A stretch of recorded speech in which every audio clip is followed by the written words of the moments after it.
Let's imagine together. You are your 10-year-old self sitting on a dinner table with your family. As you're moving, trying to reach the salt, you accidentally hit the glass of water. Now there's water everywhere on the table. How would they react? Will they take it as an opportunity to teach you how to be more attentive and clean up after your mess and move on? Or will they get mad and frustrated and find harsh ways to teach you that lesson? Imagine again if you were to be in the latter situation, how would you be feeling? Now, you might think that since we're in 2022, the first reaction is most likely to be adopted.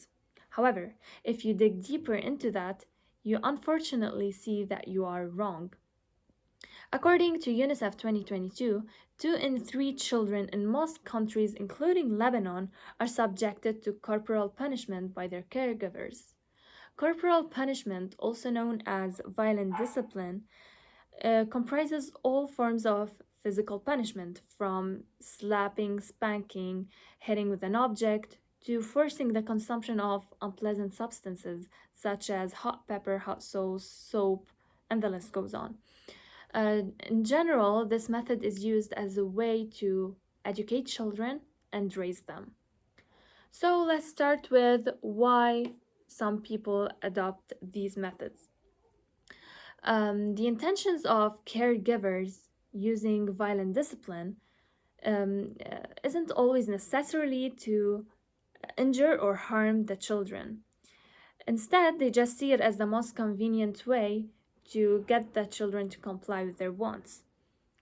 We have other effects, and as we're speaking in Lebanon, the crisis has the most effect on this nowadays, as it's increasing the feelings of anger and frustration among Lebanese families. So, this is putting the Lebanese children at a higher risk of falling victims to this type of punishment. Another cause for that to happen might be that caregivers lack the understanding of the harm it can have on the children who are being punished this way.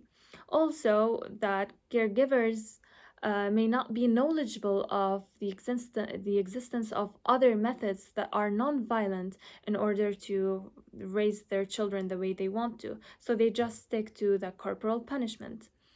Last but not least, usually it was found that people who tend to practice this type of punishment on their children were themselves physically punished when they were children.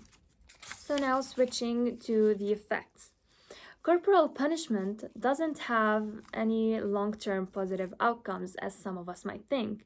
In fact, it doesn't even have any positive outcomes.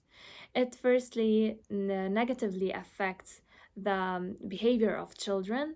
It makes them more aggressive, and it lets them have a violent conduct not only in the short term but also in the long term within their future relationships.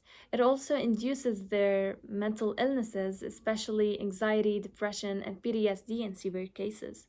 The stress that appear because of the corporal punishment irritates the brain development for children.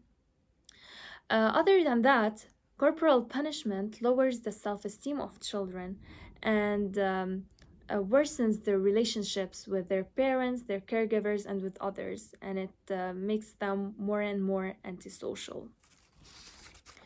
This brings us to the fact that corporal punishment is ineffective.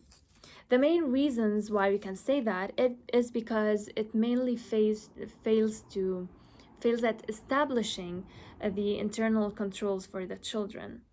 Children get so distracted with the intensity of the punishment they received, rather like they just forget that why they were even punished in the first place. Caregivers also stick to these violent methods to raise their children, as they see them as less requiring of effort than other nonviolent methods. And less effort with no awareness of the aftermath not only means non-effectiveness, but also more damages and harm to the children. Hence, whether mild or light, so regardless of its intensity, Corporal punishment can escalate and probably become abused afterwards, and people who practice this type of punishment on their children are more likely to commit more severe maltreatments. We all say children are the future of our nation.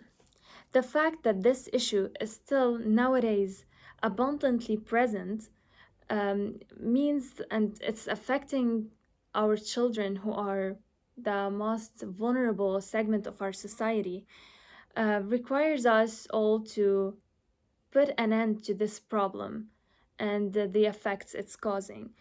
Um, we have to all, as human beings, educate each other and try to reduce its occurrence as much as possible until the government finally outlaws it and puts an end to it.